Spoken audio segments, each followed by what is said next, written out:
ஆகாஷவாணி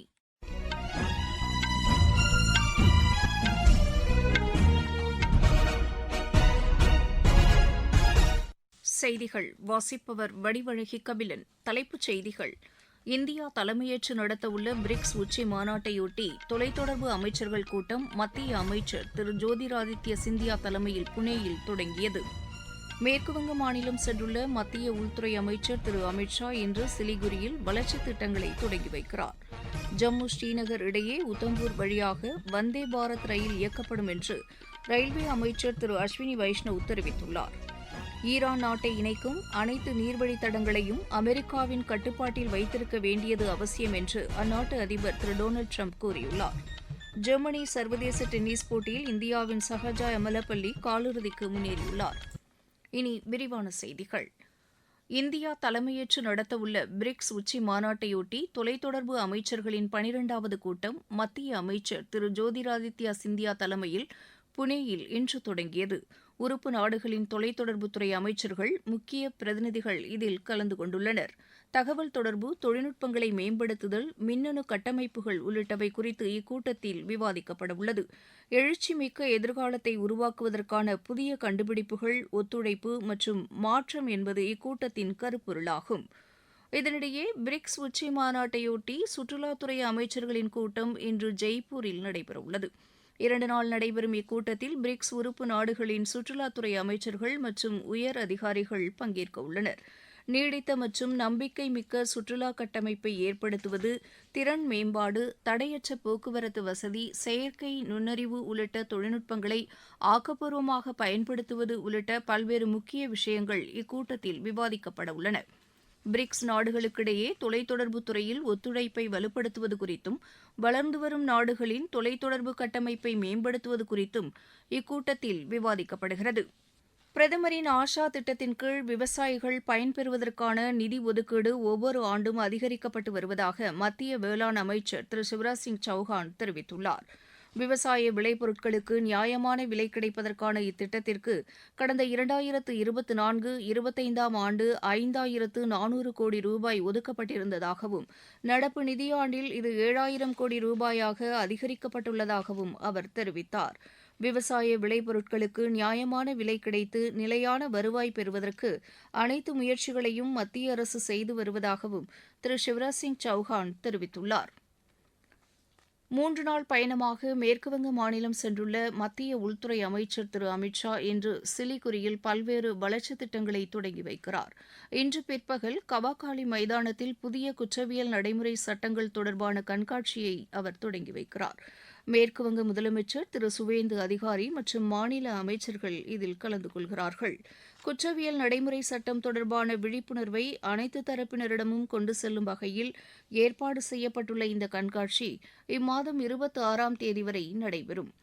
பின்னர் மேற்குவங்க மாநில பிஜேபி நிர்வாகிகள் மற்றும் தொண்டர்களையும் திரு அமித் ஷா இன்று மாலை சந்தித்து பேசவுள்ளார்.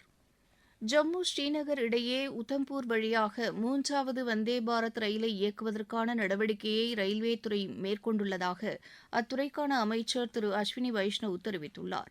மத்திய இணையமைச்சர் டாக்டர் ஜிதேந்திர சிங்கிற்கு அவர் எழுதியுள்ள கடிதத்தில் அவரது கோரிக்கையை ஏற்று 3வது வந்தே பாரத் ரயிலுக்கு ஒப்புதல் அளிக்கப்படுவதாக கூறியுள்ளார். வந்தே பாரத் ரயில் வசதி தங்களுக்கு கிடைத்துள்ளதற்கு உத்தம்பூர் மக்கள் வரவேற்பு தெரிவித்துள்ளனர். இந்த ரயில் சேவையின் மூலம் அப்பகுதியின் பொருளாதாரம், சுற்றுலா மேம்படும் என்றும் திரு அஸ்வினி வைஷ்ணவ் தெரிவித்துள்ளார். உதம்பூர் மக்களின் நீண்டகால கோரிக்கை நிறைவேற்றப்பட்டுள்ளதாகவும் திரு அஸ்வினி வைஷ்ணவ் திரு ஜிதேந்திர சிங்கிற்கு எழுதியுள்ள கடிதத்தில் குறிப்பிட்டுள்ளார். சிங்கப்பூர் உள்ளிட்ட ஆசிய நாடுகளுக்கிடையே பொருளாதார ஒத்துழைப்பை வலுப்படுத்த இந்தியா உறுதி பூண்டுள்ளதாக வர்த்தகம் மற்றும் தொழில்துறை அமைச்சர் திரு பியூஷ் கோயல் தெரிவித்துள்ளார். 4வது இந்தியா சிங்கப்பூர் அமைச்சர்கள் நிலையிலான பொருளாதார மற்றும் வர்த்தக சந்திப்பு நிகழ்ச்சியில் உரையாற்றிய அவர், இந்தியாவின் வளர்ச்சி குறித்தும், விரைந்து வளர்ச்சி பெற்று வரும் பொருளாதார நாடாக இந்தியா உருவெடுத்துள்ளது என்றும், முதலீட்டுக்கான வாய்ப்புகள் அதிக அளவில் உள்ளது என்றும் அவர் குறிப்பிட்டார். பிரதமர் திரு நரேந்திர மோடி தலைமையிலான அரசு தொழில்கள் மற்றும் வர்த்தகத்தை பெருக்குவதற்கான நடவடிக்கையை முனைப்புடன் மேற்கொண்டு வருவதாகவும் அவர் கூறினார். இக்கூட்டத்தையொட்டி Thiru Piyush Goyal global finance and technology network நிறுவனத்தின் தலைமைச் செயல் அதிகாரி திரு சொப்னேந்து மொஹந்தியை சந்தித்து முதலீட்டுக்கான வாய்ப்புகள் குறித்து விவாதித்தார். இந்தியா சிங்கப்பூர் இடையேயான நிதிசார் ஒத்துழைப்பு, தொழில்நுட்ப பகிர்வு, மின்னணு பொருளாதாரம் உள்ளிட்ட முக்கிய விஷயங்கள் குறித்தும் அவர் விவாதித்தார். இந்த கூட்டத்தில் மத்திய நிதியமைச்சர் திருமதி நிர்மலா சீதாராமன், வெளியுறவு அமைச்சர் டாக்டர் ஜெய்சங்கர், வர்த்தகம் மற்றும் தொழில்துறை இணையமைச்சர் திரு ஜிதின் பிரசாதா, சிங்கப்பூரின் வெளியுறவு மற்றும் வர்த்தக தொழில்துறை அமைச்சர் திரு கன்ஷியோவு மற்றும் பலர் கலந்து கொண்டுள்ளனர். நீங்கள் கேட்டுக்கொண்டிருப்பது ஆகாஷவாணியின் செய்தி அறிக்கை. நேயர்களே, சென்னை அகில இந்திய வானொலியின் மாநில செய்திப் பிரிவு வழங்கும் சுழல் விளக்கு சனிக்கிழமை தோறும் காலை 7 மணிக்கு ஒலிபரப்பாகிறது. நடப்பு நிகழ்வுகளின் கட்டுரை வடிவிலான இந்த பகுதியில் நாளை இடம்பெறுகிறது பிரதமரின் சுதந்திர தின உரை குறித்த ஒரு பார்வை. பிரதான அலைவரிசையில் ஒலிபரப்பாக உள்ள இந்த நிகழ்ச்சியை கேட்க தவறாதீர்கள். நாடு முழுவதும் மத்திய அரசின் முத்ரா வங்கி கடனுதவி திட்டத்தின் கீழ் தொழில் தொடங்குவதற்கு கடனுதவி வழங்கப்பட்டு வருகிறது. தென்காசி மாவட்டத்தில் மத்திய அரசின் கடனுதவி பெற்று தொழில் தொடங்கி பயன்பெற்று வருவதாக பயனாளிகள் எமது செய்தியாளரிடம் தெரிவித்தனர்.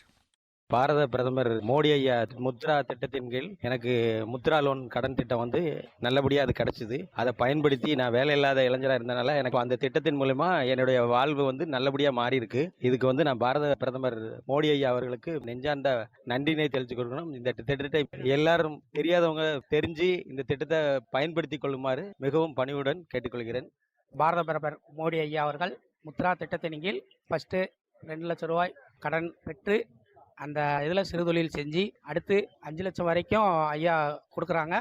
எல்லாரும் பயன்படுமாறு கேட்டுக்கொள்கிறேன். ஈரான் நாட்டை இணைக்கும் அனைத்து நீர்வழித் தடங்களையும் அமெரிக்காவின் கட்டுப்பாட்டில் வைத்திருக்க வேண்டியது அவசியமாகிறது என்று அந்நாட்டு அதிபர் திரு டொனால்டு ட்ரம்ப் கூறியுள்ளார். தனியார் வானொலிக்கு அவர் அளித்த பேட்டியில் ஈரான் மேலும் அணு ஆயுதங்கள் வாங்குவதை நாங்கள் ஒருபோதும் அனுமதிக்க மாட்டோம் என்று தெரிவித்தார். ஈரான் மீதான ராணுவ நடவடிக்கை சரியானதே என்று தெரிவித்த திரு ட்ரம்ப், இந்த போர்ச்சூழல் காரணமாக அமெரிக்க மக்கள் பெட்ரோலியப் பொருட்களின் விலை உயர்வை சந்தித்து வருவதாக கூறினார். ஈரானில் அணு ஆயுத உற்பத்திக்கு ஒருபோதும் அனுமதிக்க முடியாது என்றும் அந்நாட்டு ராணுவம் தனது வலிமையை முற்றிலும் இழந்துவிட்டதாகவும் அவர் கூறினார். ஏவுகணைகளையோ ட்ரோன்களையோ உற்பத்தி செய்ய முடியாத நிலையில் ஈரான் உள்ளதாகவும் அவர் கூறினார். ஈரானிடம் அணு ஆயுதங்கள் கிடைத்துவிட்டால் இஸ்ரேல் மற்றும் மத்திய கிழக்கு நாடுகள் மீது அணு ஆயுத தாக்குதல் நடத்த அந்நாடு முற்படும் என்றும் திரு ட்ரம்ப் கூறினார். சவுதி அரேபியா, கத்தார், ஐக்கிய அரபு எமிரேட்ஸ், குவைத், பஹ்ரைன் ஆகிய நாடுகள் மீது ஏவுகணை தாக்குதல் நடத்த ஈரான் திட்டமிட்டுள்ளதாகவும் திரு டொனால்டு ட்ரம்ப் தெரிவித்தார். சோமாலியாவின் பண்ட்லண்ட் கடற்கரை பகுதியில் கேமரூன் நாட்டைச் சேர்ந்த சரக்கு கப்பலை கடற்கொள்ளையர்கள் கடத்தியுள்ளனர். அதில் பயணம் செய்த 10 மாலுமிகளில் 6 பேர் இந்தியர்கள். லுபூஃப் என்ற பெயரிலான இந்த கப்பல் கடத்தப்பட்ட பின் நூகால் பகுதிக்கு கொள்ளையர்கள் கப்பலை கொண்டு சென்றுள்ளனர். இந்த கப்பலில் துருக்கி நாட்டின் ராணுவ பயிற்சிக்காக தளவாடங்கள் எடுத்துச் செல்லப்பட்டதாக தெரிவிக்கப்பட்டுள்ளது. இதில் தொலைத்தொடர்பு கருவிகள் மற்றும் செயற்கைக்கோளில் பயன்படுத்தும் கருவிகளும் கொண்டு செல்லப்பட்டுள்ளன. இதில் சென்ற மாலுமிகளில் 6 பேர் இந்தியர்கள், தலா ஒருவர் துருக்கி மற்றும் ஜார்ஜியாவைச் சேர்ந்தவர்கள் என்றும் தெரிவிக்கப்பட்டுள்ளது. கேரள கடலோரப் பகுதிகளில் இன்று அலையின் சீற்றம் கடுமையாக இருக்கக்கூடும் என்று தேசிய கடல்சார் தகவல் சேவை மையம் எச்சரிக்கை விடுத்துள்ளது. திருவனந்தபுரம், கொல்லம், ஆலப்புழா, எர்ணாகுளம், மலப்புரம், கோழிக்கோடு, கண்ணூர் மற்றும் காசர்கோட் பகுதிகளில் 1 முதல் 1,5 மீட்டர் உயரம் வரை இந்த அலையின் சீற்றம் காணப்படும் என்றும் தெரிவிக்கப்பட்டுள்ளது. ஜெர்மனியில் நடைபெற்று வரும் சர்வதேச டென்னிஸ் போட்டியில் இந்தியாவின் சகஜா அமலப்பள்ளி காலிறுதிக்கு முன்னேறியுள்ளார். மகளிர் ஒற்றையர் பிரிவு காலிறுதிக்கு முந்தைய சுற்று ஆட்டத்தில் அவர் 7-6, 6-3 என்ற செட் கணக்கில் ஜெர்மனியின் கரோலினை வென்றார். தமிழ்நாடு பிரீமியர் லீக் கிரிக்கெட் போட்டியில் இன்று நடைபெறவுள்ள ஆட்டங்களில் திண்டுக்கல் கோவை அணியையும், சேப்பாக் திருச்சி அணியையும் எதிர்கொள்கின்றன. மீண்டும் தலைப்புச் செய்திகள். இந்தியா தலைமையேற்று நடத்தவுள்ள பிரிக்ஸ் உச்சி மாநாட்டையொட்டி தொலைத்தொடர்பு அமைச்சர்கள் கூட்டம் மத்திய அமைச்சர் திரு ஜோதிராதித்ய சிந்தியா தலைமையில் புனேயில் இன்று தொடங்கியது.